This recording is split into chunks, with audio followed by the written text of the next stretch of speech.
আজকে আপনি যদি বিজয়ী হন, আমিও পেছন থেকে একটু হাত তুলে বলতে পারবো আমিও ছিলাম। আর যদি আমরা কঠিন পথের মোকাবেলা করি, আপনি সামনে থাকবেন, কিন্তু আমি একান্ত পালিয়ে যাব না।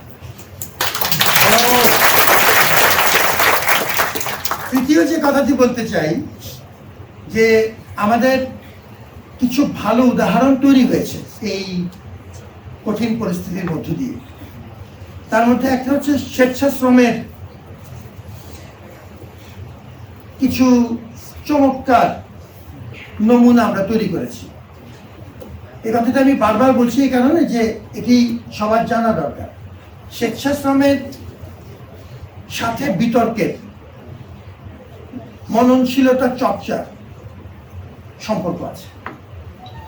মানুষ হিসাবে আমাদের যে মৌলিক পরিচয়, তার সাথেও কিন্তু বুদ্ধিবৃত্তি এবং স্বেচ্ছাশ্রমের পাশাপাশি অবস্থান আছে।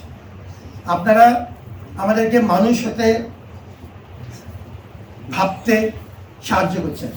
অতএব এই চর্চাতে আমরা সবাই কোনো না কোনোভাবে শরিকদার। এই তিনটি কথাই আমার শুধু বলা ছিল, এবং আয়োজকদের ধন্যবাদ জানাচ্ছি।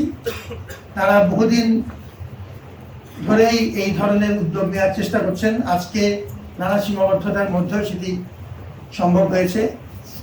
ঢাকা বিশ্ববিদ্যালয় ডিবেটিং সোসাইটির সভাপতি, মডারেটর এবং যারা নিয়মিত বিতর্কিক আছেন, আমার অত্যন্ত সম্মানিত সহকর্মীবৃন্দ, যারা সহাবস্থান থেকে এই বুদ্ধিবৃত্তিক চর্চাটিকে নানা প্রতিকূলতার মধ্যেও ধরে রেখেছেন, তাদের সবার প্রতি আমার গভীর কৃতজ্ঞতা।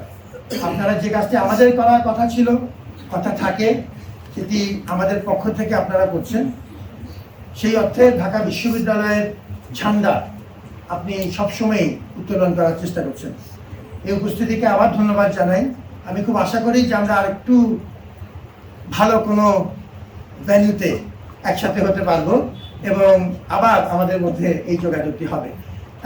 খুব আনুষ্ঠানিকভাবে বলতে হয় যে আজকে এই পলিসি বিতর্ক শুভ উদ্বোধন ঘোষণা করছি। এই কথাটি একটু ভারীভাবে বললাম এই কারণে যে আমার নিজেকে এখন উপাচার্য মনে হয়।